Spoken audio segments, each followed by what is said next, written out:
कल्याणानां निधानं करिमनमथनं पावनं पावनानं पाथेयं यन्मुमुक्षो सपदि परपदप्राप्तये प्रस्थितस्य विश्रामस्थानमेकं कविवरवचसां जीवनं सज्जनानां बीजं धर्मद्रुमस्य प्रभवति भवता भूतये रामनाम ವಿದೇಹಾಪರಿ ತಾಳುವನಿ ಪ್ರಪಂಚ ಮುಮುಕ್ಷು ಜನಾರಾಗಿ ಅಧ್ಯಾತ್ಮ ಚರ್ಚೆಯ ಕರೋನಿ ಬಹುಲೋಕಗೆ ಮೇಳವೀತಿ ನಮಸ್ಕಾರ ತ್ಯಾ ಬ್ರಹ್ಮಚೈತನ್ಯ ಮೂರ್ತಿ ಬೋಲೋ ರಾಜ ರಾಮ ರಾಮ ಬೋಲೋ ಸೀತಾ ರಾಮ ರಾಮ ಬೋಲೋ ರಾಜ ರಾಮ ಬೋಲೋ ಸೀತಾ ರಾಮ ಬೋಲೋ ರಾಜ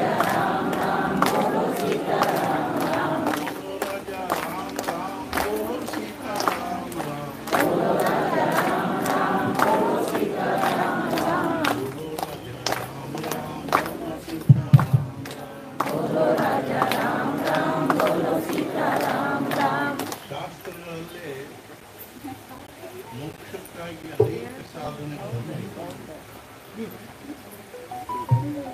ಆ ಸಾಧನೆಗಳಲ್ಲಿ ಒಂದು ಕಡೆ ಮುಖ್ಯವಾಗಿ 4 ಸಾಧನೆ ಹೇಳಿದರು.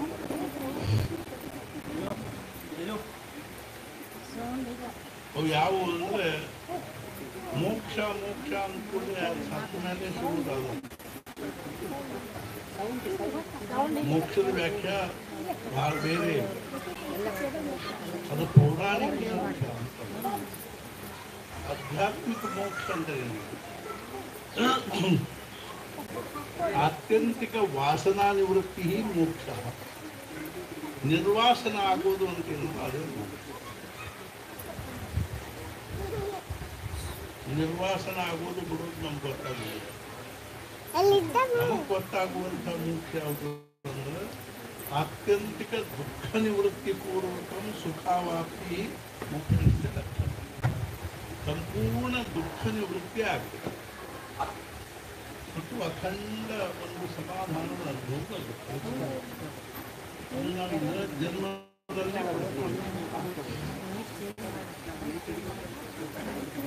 ಅಂಥ ಒಂದು ಮೋಕ್ಷ ಈ ಜನ್ಮದಲ್ಲಿ ನಮಗೆ ಪ್ರಾಪ್ತ ಆಗಬೇಕಾದ್ರೆ 4 ಸಾಧನೆ.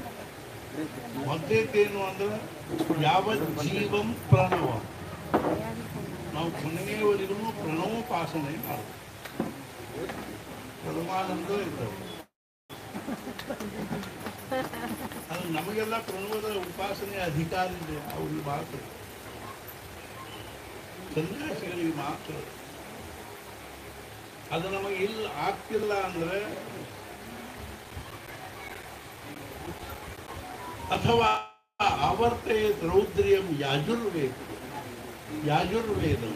ಯಜುರ್ವೇದದಲ್ಲಿ ಹೇಳ್ತಕ್ಕಂಥ ರುದ್ರದ ಆವರ್ತನೆ ಪ್ರತಿ ದಿವಸ ಒಂದು 11 ಆವರ್ತನ ರುದ್ರದ ಅಭಿಷೇಕ ಮಾಡಿದವರಿಗೆ ಸಾಕ್ಷಾತ್ ಶಿವಾನ ಬಂದು ತರ್ಕೊಂಡು. ಆ ರುದ್ರದಲ್ಲಿ ಬಹಳ ದೊಡ್ಡ ಶಕ್ತಿ, ಅದು ಎಲ್ಲರಿಗೂ ಶಕ್ತಿ. ಚಂದ ಸಂಧ್ಯಾವನ್ನೇ ಕೊಡೋದು ರುದ್ರಕ್ಕೆ. ಗಾಯತ್ರಿ ಮಂತ್ರ ಸಹಿತ ಮಾಡ್ತಾ ಬಿಟ್ಟಿರಿ ಎಷ್ಟೋ ಮಂದಿ. ಅದು ಬುರ್ಬುರ್ ಸ್ವಹ ಆಗಿಬಿಟ್ಟು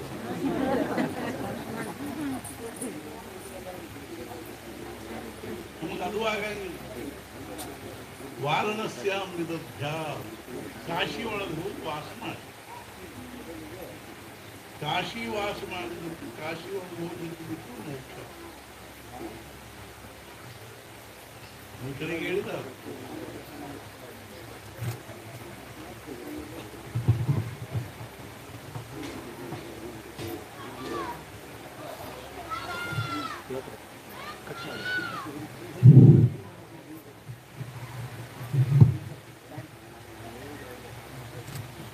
ಪೇಯಂ ಪೇಯಂ ಶ್ರವಣ ಪುಟಕೆ ರಾಮನಾಮಾಭಿರಾಮಂ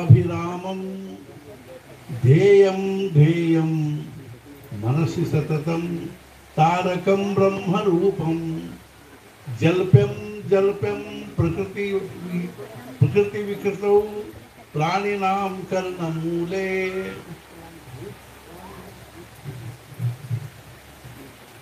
वीथ्यां वीथ्यां अतति जटिलः कोऽपि काशी निवासी यवनो काशी निवासी साक्षाತ್ ವಿಶ್ವನಾಥ ಓಣ ಅಡ್ಡಾಡ್ತಾ ಇದ್ದ ಕಾಶಿಯಲ್ಲಿ.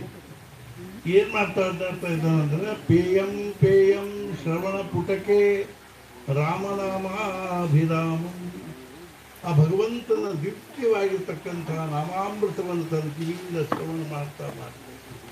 ಅನ್ನವ್ರು ಒಣೆಗೆ ಅಡ್ಡಾಡಿದ್ರೆ ಕೇಳಿಸ್ತಾರೆ, ಅನ್ನದೇ ಇದ್ದವ್ರು ಮನೆಯಾಗ ಅಡ್ಡಾಡಿದ್ರೆ ಏನು ಕೇಳಿಸ್ತಾರೆ. ಅನ್ನದೇ ಇರುವ ಓಣಿನ ಭಾಳ ಇದೆ. ಧ್ಯೇಯಂ ಧ್ಯೇಯಂ ಮನಸ್ಸಿ ಸತತಂ ತಾರಕಂ ಬ್ರಹ್ಮರೂಪಂ, ಆ ಸಚ್ಚಿದಾನಂದ ಪರಬ್ರಹ್ಮ ಪರಮಾತ್ಮ ಸ್ವರೂಪವನ್ನ ಧ್ಯಾನ ಮಾಡ್ತಾ ಮಾಡ್ತಾ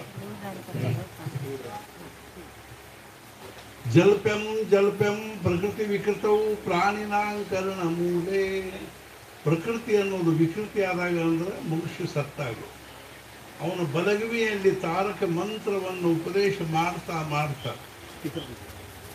ಒಂದು ದಿವಸ ರಾಮಕೃಷ್ಣ ಪರಮಹಂಸರು ಮಣಿಕರ್ಣಿಕಾ ಘಾಟ್ ಹತ್ರ ಗಂಗಾ ನದಿಯಲ್ಲಿ ದೋಣಿಯಲ್ಲಿ ಹೋಗ್ತಾ ಇದ್ರು. ಅವರು ಮಣಿಕರ್ಣಿಕಾ ಘಾಟ್ ಕಡೆ ನೋಡಿಕೊಳ್ಳುವ ಮೇಲೆ ಸಮಾಧಿ ಹತ್ತೆ ಸ್ವಲ್ಪ ಹೊತ್ತಿ ಸಮಾಧಿ ಇಳಿತು. ಜೊತೆಗಿದ್ದವ್ರು ಕೇಳಿದ್ರು, ಏನಾಗ್ತದೆ ನೋಡ್ರಲ್ಲೇ ಆ ಮಣಿಕರ್ಣಿಕಾ ಘಾಟದಲ್ಲಿ ನೋಡ್ರಿ, ದುಂಡಿರಾಜ ಗಣಪತಿ ಮತ್ತು ಕಾಲಭೈರವ ಅಲ್ಲಿ ಸತ್ತವರ ಮುಂಡಗಳನ್ನು ತಗೊಂಡು ಬರ್ತಾ ಇದ್ದಾರೆ. ಅನ್ನಪೂರ್ಣ ಅವರು ಸಿದ್ಧರ ಗ್ರಂಥಿಗಳನ್ನು ಬಿಡಿಸ್ತಾ ಇದ್ದಾರೆ. ಸಾಕ್ಷಾತ್ ವಿಶ್ವನಾಥ ಅವರ ಬಲಗಿವಿಯಲ್ಲಿ ತಾರಕ ಮಂತ್ರವನ್ನು ಉಪದೇಶ ಮಾಡಿ ಅವ್ರನ್ನ ಮೋಕ್ಷ ಕಳಿಸ್ತಾ ಇದ್ದಾರೆ.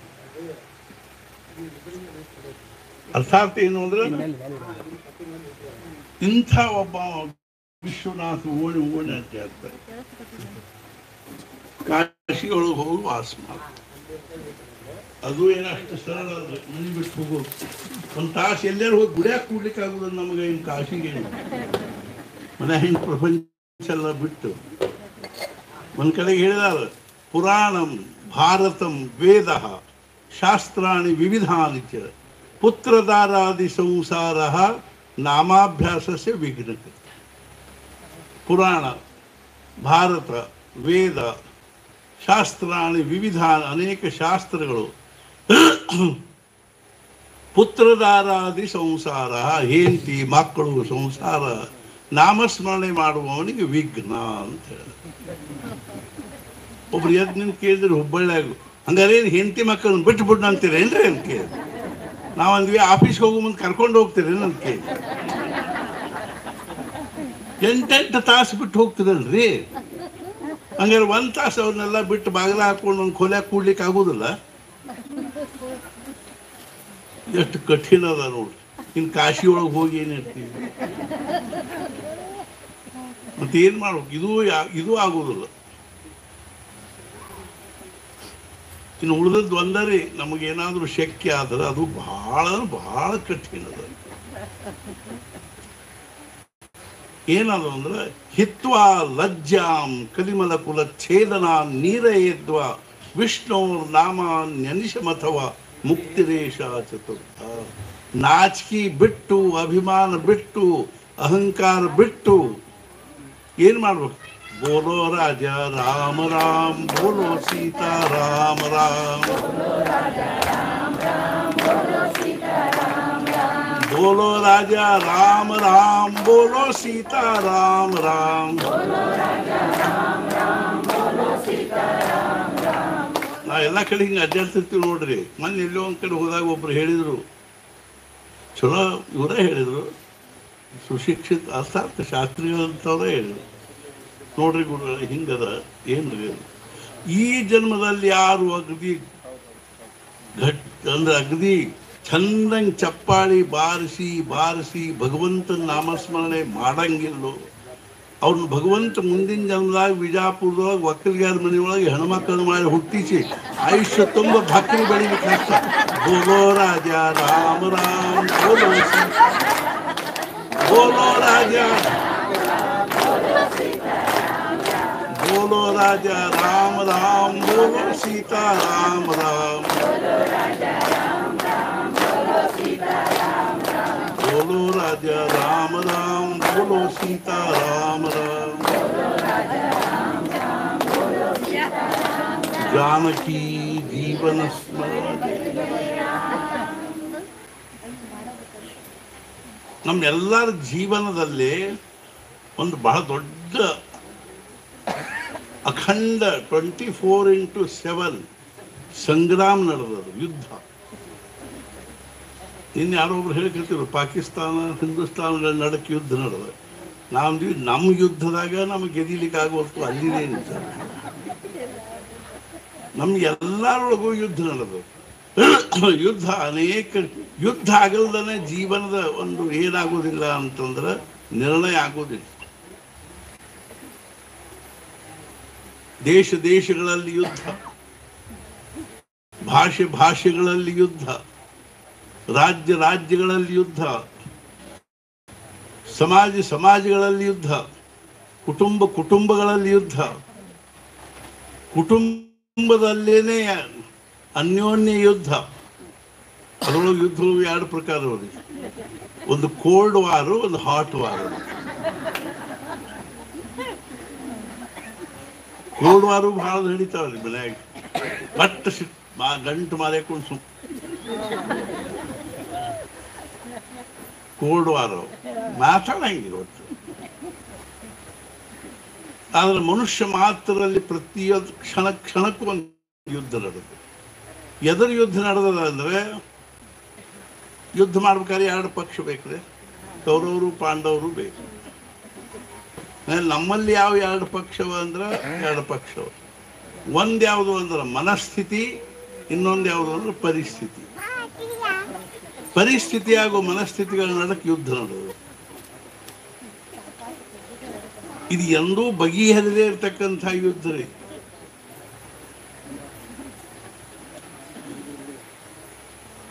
ಪರಿಸ್ಥಿತಿ ಇದರ ಅರ್ಥ ಏನು ಅಂದ್ರೆ ಯಾವ ಒಂದು ವರ್ಣದಲ್ಲಿ, ಯಾವ ಸಮಾಜದಲ್ಲಿ, ಯಾವ ವರ್ಣದಲ್ಲಿ, ಯಾವ ಕುಟುಂಬದಲ್ಲಿ ನಾನು ಏನಾಗಿ ಹುಟ್ಟಿದೀನೋ ಅದಕ್ಕನುಸಾರವಾಗಿ ಅಲ್ಲಿರ್ತಕ್ಕಂಥ ಏನದ ಮನಿ, ಮಾರು, ದುಡ್ಡು, ಆಸ್ತಿ, ಅನುಕೂಲ, ಪ್ರತಿಕೂಲ, ಶಿಕ್ಷಣ ಇತ್ಯಾದಿ ಇತ್ಯಾದಿ ಏನದನೋ, ಮಕ್ಕಳು, ಪರಿವಾರ, ಕುಟುಂಬ, ಇದೆಲ್ಲ ಪರಿಸ್ಥಿತಿ. ಈ ಪರಿಸ್ಥಿತಿ ರಾಷ್ಟ್ರದ ತನಕ ಹೋಗ್ತದೆ, ವಿಶ್ವದ ತನಕ ಹೋಗ್ತದೆ. ಇನ್ನೊಂದು ಯಾವುದು ಅಂದ್ರೆ ಮನಸ್ಥಿತಿ, ನಮ್ಮ ಮನಸ್ಸು. ಆದ್ರೆ ಇದ್ರೊಳಗೆ ಒಂದೇನು ಮಹತ್ವದ ವಿಷಯ ಅಂದ್ರೆ, ಒಂದು ನಮ್ಮ ಕೈ ಮನಸ್ಸು ಮಾಡಿದ್ರೆ ನಮ್ಮ ಕೈ ಆಗದ, ಇನ್ನೊಂದು ಏನು ಜಿಗದಾಡಿದ್ರು ನಮ್ಮ ಕೈ ಆಗಿಲ್ಲ. ಅದ್ಯಾವುದು ಅಂದ್ರೆ ಪರಿಸ್ಥಿತಿ. ಪರಿಸ್ಥಿತಿಯೊಳಗೆ ಪ್ರಾರಂಭ ಆಗೋದ್ರಿಂದ ಜನ್ಮದಿಂದನೇ ಪರಿಸ್ಥಿತಿ ಶುರು ಆಗ್ತದೆ. ಅರ್ಥಾತ್ ಯಾವ ತಂದೆ ತಾಯಿ ಹೊಟ್ಟಿಲೆ ಹುಟ್ಟುತ್ತೀವೋ, ಅವ್ರು ಯಾವ ತಂದೆ ತಾಯಿ ಹೊಟ್ಟಿಲೆ ಹುಟ್ಟಿರ್ತಾರೋ ಅಲ್ಲಿಂದ ಪರಿಸ್ಥಿತಿ ಶುರು. ನಾವು ಪ್ರಶ್ನೆ ಕೇಳಿದ್ವಿ, ನೀವು ಇದ ಅಮ್ಮ ಅಪ್ಪನ ಹೊಟ್ಟಿಲೆ ಯಾಕೆ ಹುಟ್ಟಿದ್ರಿ? ನಮ್ಗೆ ಗೊತ್ತದೇನ್ರಿ? ಇಲ್ಲ. ಇವು ಅಲ್ಟಿಮೇಟ್ ಕ್ವಶನ್ಸ್. ಇವಕ್ಕೆ ಯಾರೂ ಉತ್ತರ ಕೊಡ್ಲಿಕ್ಕೆ ಶಕ್ಯ.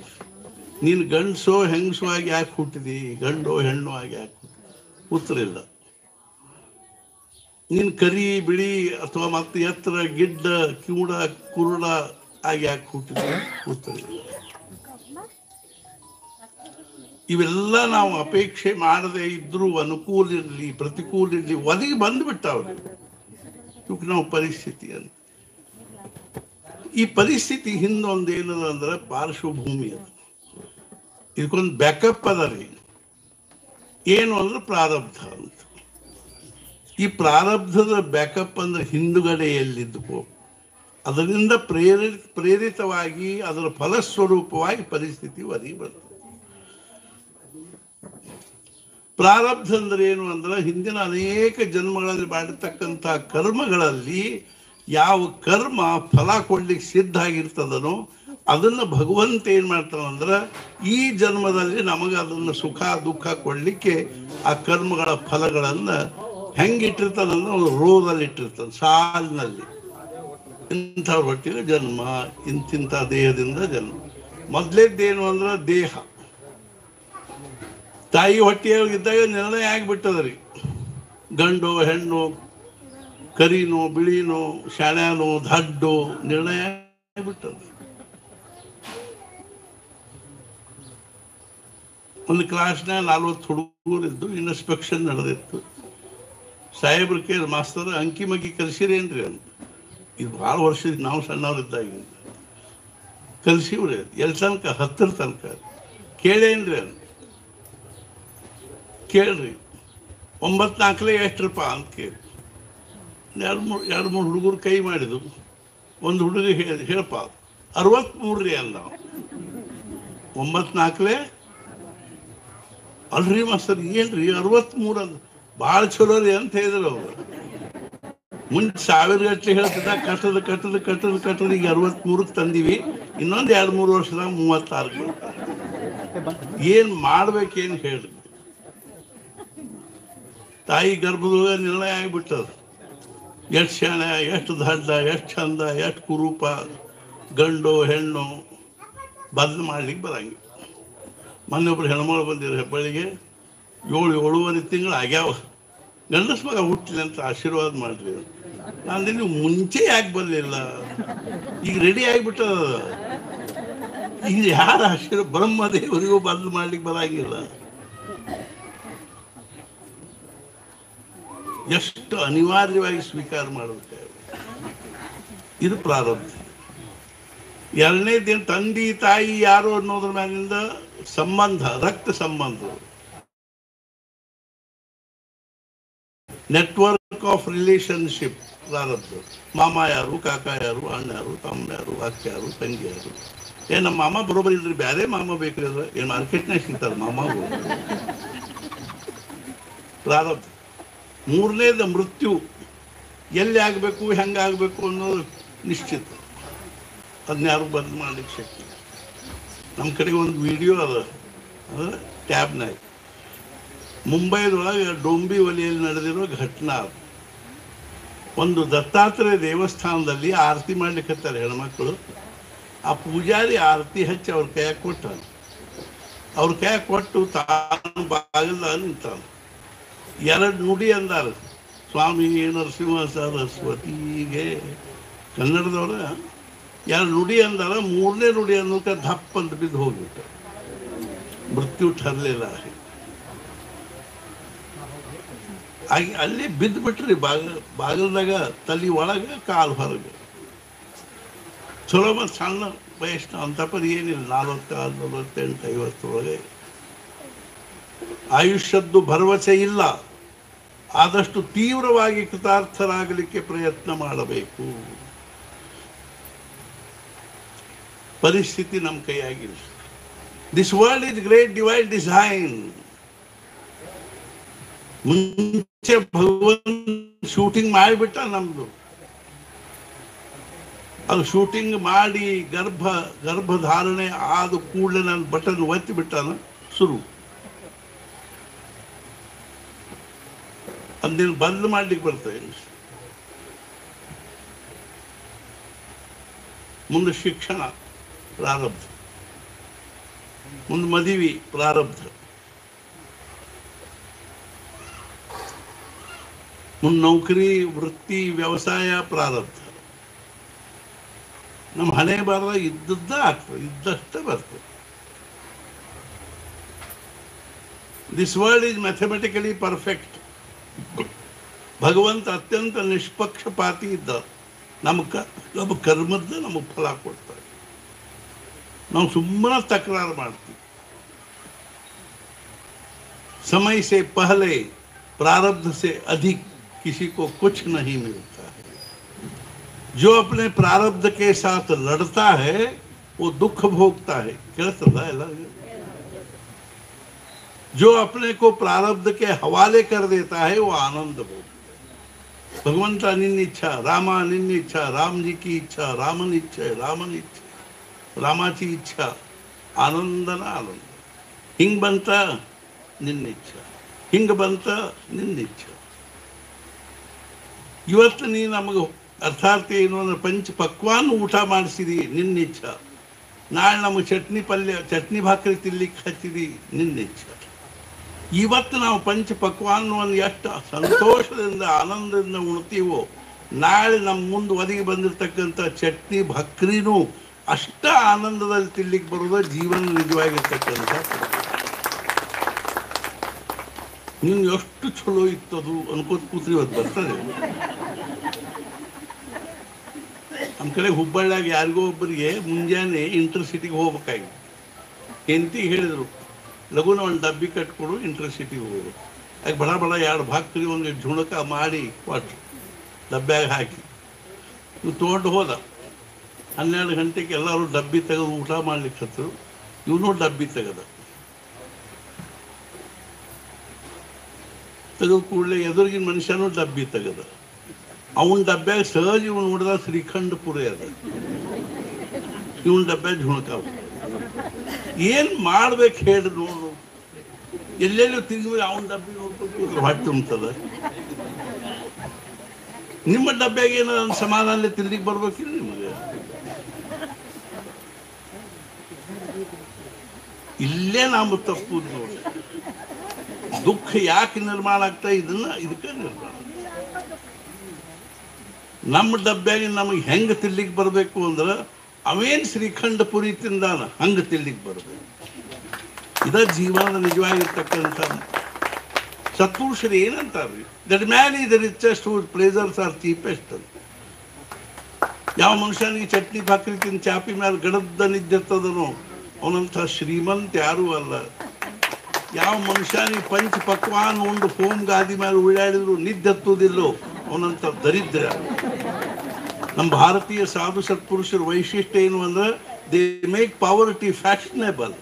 ಅವ್ರ ಬಡತನವನ್ನು ಭೂಷಣ ಅಂದ್ರು ನಾವು ಶ್ರೀಮಂತಿಕೆ ಬೆನ್ನು ಹತ್ತಿಬಿಟ್ಟು ಇಟ್ಕೋಲ್ ಸರ್. ಎಷ್ಟು ಬೆನ್ನು ಹತ್ತಿದ್ರು ಅದೇನು ನಮ್ಮ ಪ್ರಾರಬ್ಧಕ್ಕಿಂತ ಹೆಚ್ಚಿಗೆ ಸಿಗಲಿಕ್ಕೆ. ಮತ್ತು ಮುಂದೇನ್ರಿ ಪ್ರಾರಬ್ಧ ಅಂತೂ ಅನಿವಾರ್ಯ. ಅದನ್ನು ನಾವು ಪ್ರಾರಬ್ಧನ ಪರಿಸ್ಥಿತಿಯ ರೂಪದಲ್ಲಿ ಬರೀ. ಪ್ರಪಂಚದಲ್ಲಿ ಅನೇಕ ವಿಚಾರ ಅರ್ಥಾರ್ಥ ಪರಿಸ್ಥಿತಿಗಳು ಬರ್ತಾವೆ ಹೋಗ್ತಾವೆ, ಅನುಕೂಲ ಪ್ರತಿಕೂಲ, ಇದೆಲ್ಲ ಕೂಡಿಸಿ ಒಂದು ಪರಿಸ್ಥಿತಿ ಅದು. ಇದ್ರ ಜೊತೆ ನಮ್ಮ ಮನಸ್ಥಿತಿ ಅದು 24 ತಾಸು ನನಗೆ ಹಿಂಗೆ ಬೇಡ ಹಂಗೆ ಬೇಡ ಹಿಂಗೆ ಬೇಕು, ಇದರೊಳಗಿಂದ ದುಃಖ ನಿರ್ಮಾಣ. ಎಲ್ಲ ತತ್ವಜ್ಞಾನ ಶುರು ಆಗಿರೋದೇ ಇದರೊಳಗೆ. Philosophy starts in sorrow. ತತ್ವಜ್ಞಾನ ದುಃಖದೊಳಗಿಂದ ನಿರ್ಮಾಣ ಆಗ್ಯದ. ನಮ್ಮ ಜೀವನದಲ್ಲಿ 2 ಪ್ರಶ್ನೆ ಅವ ನಮ್ಮ ಮುಂದೆ. ಒಂದೇನು ಅಂದ್ರೆ ಯಾವ ದುಃಖ ಬೇಡ ಬೇಡ ಬೇಡ ಅಂತೀವೋ ಆ ದುಃಖ ನಮಗೆ ಅನಿವಾರ್ಯವಾಗಿ ಬಂದಿದ್ದು. ಯಾವ ಸುಖ ಬೇಕು ಬೇಕು ಅಂತೀವೋ ಆ ಸುಖ ನಮ್ಮ ಕೈಗೆ ಹತ್ತಾಗ. ಯಾಕೆ? ಎಲ್ಲ ಸಾಧು ಸತ್ಪುರುಷರು ಇದಕ್ಕೆ ಉತ್ತರ ಕೊಟ್ಟಾರೆ. ಹಂಗಾದ್ರೆ ಏನು ಮಾಡ್ಬೇಕ್ರಿ ನಾವು? ಪರಿಸ್ಥಿತಿ ಸುಧಾರಿಸ್ಕೊಂಡು ಸುಖಿ ಆಗಬೇಕು ಅನ್ನೋದೇ ಇವತ್ತಿನ ಈ ವೈಜ್ಞಾನಿಕ ಸಂಸ್ಕೃತಿ, ಪಾಶ್ಚಾತ್ಯ ಸಂಸ್ಕೃತಿ ಮತ್ತು ಭೌತಿಕ ಸಂಸ್ಕೃತಿಯ ಮೂಲಭೂತ ಉದ್ದೇಶ. ನಿಮ್ಮ ಮನೆ ನಿಮಗೆ ಸಾಣದಾಗ್ತಲ್ಲ, ದೊಡ್ಡ ಮನೆ ಕಟ್ಟಿ. ನಿಮ್ಮ ಪ್ರಪಂಚವನ್ನು ನಾವು ಹೊರಗಿನಿಂದ ಎಲ್ಲ ದೃಷ್ಟಿಯಿಂದ ಸುಧಾರಿಸ್ಕೊಡ್ತೀವಿ ಅಂತಾರ್ಗಳು ವಿಜ್ಞಾನಿಗಳು. ಇವತ್ತು ಅದು ನಡೆದ ಬಿಟ್ಟದು. ಮನುಷ್ಯ ತನ್ನ ಬುದ್ಧಿಶಕ್ತಿಯನ್ನು ಈ ಭೌತಿಕ ಪದಾರ್ಥಗಳಲ್ಲಿ ಕೇಂದ್ರೀಕರಿಸಿ ಯಾವ ತನ್ನ ಸುಖಾನುಕೂಲತೆಯ ಸಾಮಗ್ರಿಗಳನ್ನು ನಿರ್ಮಾಣ ಮಾಡ್ಕೊಳಕ್ಕೆ ಹತ್ತಿದಾನೋ ಇದಕ್ಕೆ ನಾವು ವಿಜ್ಞಾನ ಅಂತ. ಇದರೊಳಗಿಂದ ಇವತ್ತಿನ ತನಕ ಜಗತ್ತಿನ ಯಾವ ಪ್ರಶ್ನೆನೂ ಬಗೆಹರಿದಿಲ್ರಿ. ಮತ್ತೇನು ಮಾಡ್ಬೇಕು? ಅದಕ್ಕೆ ಮಹಾರಾಜರು ಹೇಳಿದರು, ಪರಿಸ್ಥಿತಿ ನಿಮ್ಮ ಕೈಯಾಗಿಲ್ಲ, ಅದನ್ನು ಸುಧಾರಿಸ್ಕೊಳ್ಳೋ ಬೆನ್ನು ಹತ್ತು ಬ್ಯಾಡ್ರಿ. ನಾವು ಎಷ್ಟು ಮಂದಿ ಅನ್ನೋದನ್ನು ಕೇಳ್ತೀವಿ. ಏನಿಲ್ರಿ, 1-2 ಹೆಣ್ಮಕ್ಳು ಮದುವೆ ಮಾಡಿ 1-2 ಹುಡುಗರಿಗೆ ನೌಕರಿ ಹೆಚ್ಚಿ ಅವಕ್ಕೂ 1-2 ಮದುವೆ ಮಾಡಿ ಆ ಮಕ್ಕಳದಷ್ಟು ಜವಳ ಮುಂಜಿ ಮಾಡಿಬಿಟ್ಟು ನಾವು ಗೆದ್ವಿ ಅಂತ.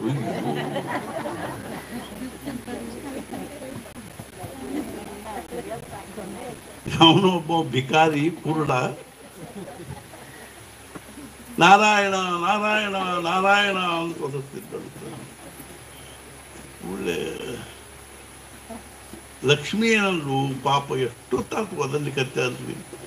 ಒಂದು ಸ್ವಲ್ಪ ಹೋಗಿರಿ ಕೇಳಿ ಭೇಟಿಯಾಗ್ರಿ, ಅವ್ನಿಗೆ ಏನಾರು ಬೇಕು ಕೇಳ್ರಿ. ಲಕ್ಷ್ಮೀ ಅವೇನಾರು ಸರಳ ಇಲ್ಲ. ಒಬ್ಬ ದೇವರಿಗೆ ಭಗವಂತಗೆ ಬೇಡ್ಕೊಂಡಂತ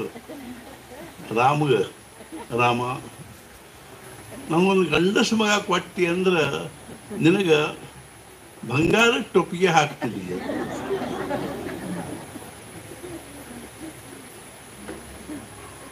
ರಾಮದೇವ್ರಿಗೆ ಅನ್ನಿಸ್ತು ಇರ್ಕೋ ಅಂತ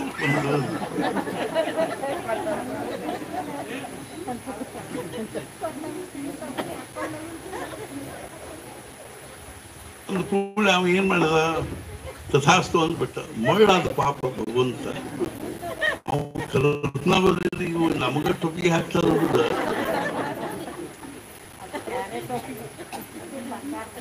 ಅವನ ಗಂಡಸ ಮಗ ಅದ.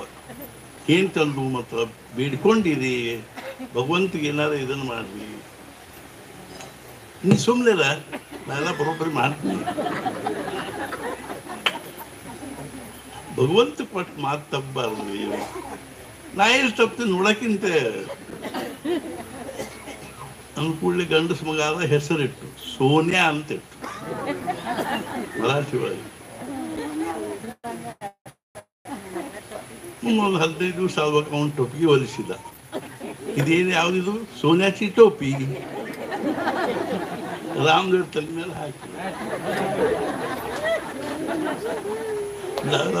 ಭಗವಂತಗ ಟೋಪಿಗೆ ಹಾಕಿ ನೋಡು ಬರೋಬ್ಬರಿ ಸೋನಿಯಾಚಿ ಟೋಪಿ.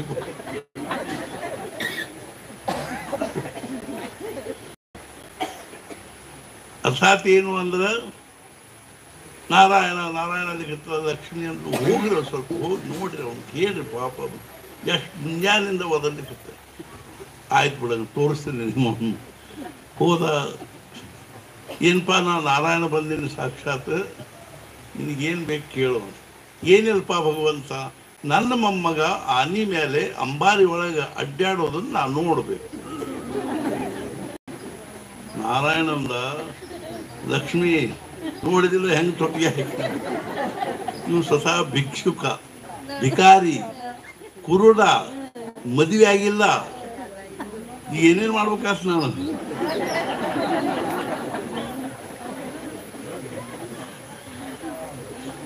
ಅವ್ರಿಗೆ ಕಣ್ಣು ಕೊಡ್ಬೇಕು, ಆಮೇಲೆ ಅವ್ನು ಶ್ರೀಮಂತನ ಮಾಡ್ಬೇಕು, ಅವನು ಮದುವೆ ಮಾಡಬೇಕು.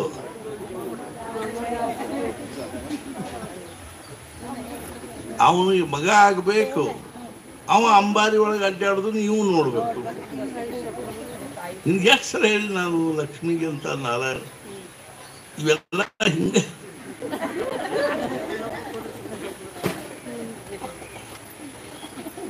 ಅರ್ಥಾತ್ ನಾ ಯಾಕೆ ಹೇಳಿಕತ್ತೀನಿ ಅಂದ್ರೆ, this world is great divine design.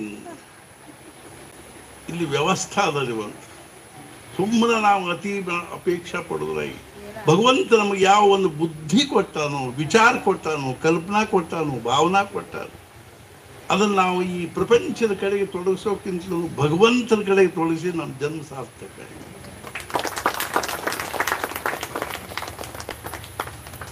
ನಮ್ಮ ಮನಸ್ಸು ದಿವ್ಯ ಮನಸ್ಸಾಗ್ತಿತ್ತು, mind to super mind. Vivekananda ಒಂದು ಅಮೇರಿಕಾದಾಗ ಒಬ್ಬ ಹೆಣ್ಮಗಳು ಕೇಳಿದ್ದು ವಿವೇಕಾನಂದ, ನಿಮ್ಮಂಥ ಮೇಧಾವಿಗಳು, ನಿಮ್ಮಂಥ ಪ್ರಜ್ಞಾವಂತರು, ನಿಮ್ಮಂಥ ಸಂಘಟನೆ ಸಾಮರ್ಥ್ಯ ಇರ್ತಕ್ಕಂಥವ್ರು ಅರ್ಥಾತ್ ನಿರಕ್ಷರಿಯಾಗಿರ್ತಕ್ಕಂಥ ಅವ್ರಿಗೆ ಅಕ್ಷರ ಸಹಿತ ಬರ್ಲಿಕ್ಕೆ ಬರಂಗಿಲ್ಲ ಚೆನ್ನಾಗಿ ಅಂಥ ರಾಮಕೃಷ್ಣ ಪರಮಹಂಸರಿಗೆ ಯಾಕೆ ಶರಣ ಹೋದರು, ಯಾಕೆ ಅವ್ರನ್ನ ಗುರು ಮಾಡಿಕೊಂಡ್ರಿ? ಅವ್ರು ಹೇಳಿ ನೀ ಹೇಳೋದು ಬರೋಬ್ಬರಿ, ಅದು ಖರೆ. ಆದ್ರೆ ರಾಮಕೃಷ್ಣರ ಒಂದು ಸಾಮರ್ಥ್ಯ ಎಂಥದ್ದದ ಅಂದ್ರೆ, ಯಾವ ರೀತಿಯಾಗಿ ಒಬ್ಬ ಕುಶಲ ಕುಂಬಾರನ ಕೈಗೆ ಒಂದಿಷ್ಟು ಮಣ್ಣು ಕೊಟ್ರೆ ಆ ಮಣ್ಣಿಂದ ಹೆಂಗೆ ಅವನು ಸುಂದರವಾದ ಪಾತ್ರೆಗಳನ್ನು ಮಾಡ್ತಾನೋ, ಹಂಗೆ ಯಾರು ಆ ರಾಮಕೃಷ್ಣರ ಕೈಯಲ್ಲಿ ಅಥವಾ ತಮ್ಮ ಸದ್ಗುರುಗಳ ಕೈಯಲ್ಲಿ ತಮ್ಮ ಮನಸ್ಸನ್ನು ಕೊಡ್ತಾರೋ, ಆ ಸದ್ಗುರುಗಳ ಆ ಮನಸ್ಸನ್ನು ದಿವ್ಯ ಮನಸ್ಸನ್ನಾಗಿ ಮಾಡ್ತಾರೆ. ಆದ್ದರಿಂದ ನನ್ನ ಮನಸ್ಸನ್ನು ಅವ್ರಿಗೆ ಕೊಟ್ಟೆ, ಅವನು ಸದ್ಗುರು ಅಂತ. ಅರ್ಥಾತ್ ನಾ ಯಾಕೆ ಹೇಳ್ತೀನಿ ಅಂದ್ರೆ ನಮಗೆ ಮನಸ್ಸು ಬದಲು ಮಾಡೋದು, ಪರಿಸ್ಥಿತಿ ಬದಲು ಮಾಡೋದ್ರಾಗಿ ಆಯುಷ್ಯ ಎಲ್ಲ ಇದ್ರೊಳಗೆ ಹೋಗಿಬಿಡ್ತದೆ. ಹಿಂಗಾರ ಚಲೋ ಆಗ್ತದೆ, ಹಂಗಾರ ಚಲೋ ಆಗ್ತದೆ, ಹಿಂಗಾರ ಸುಖ ಆಗ್ತದೆ, ಹಂಗಾರ ಸುಖ ಆಗ್ತದೆ. ಮಹಾರಾಜ್ ಹೇಳಿದ್ರು ನಿಮಗೆ 60, 70, 80 ವರ್ಷ ಊರ ಹೊರಗೆ ಒಂದು ಎತ್ತರ ಗುಡ್ಡದ ಮೇಲೆ ಹೋಗಿ ಒಂದು ಗಿಡದ ಕೆಳಗೆ ಕೂಡ್ರಿ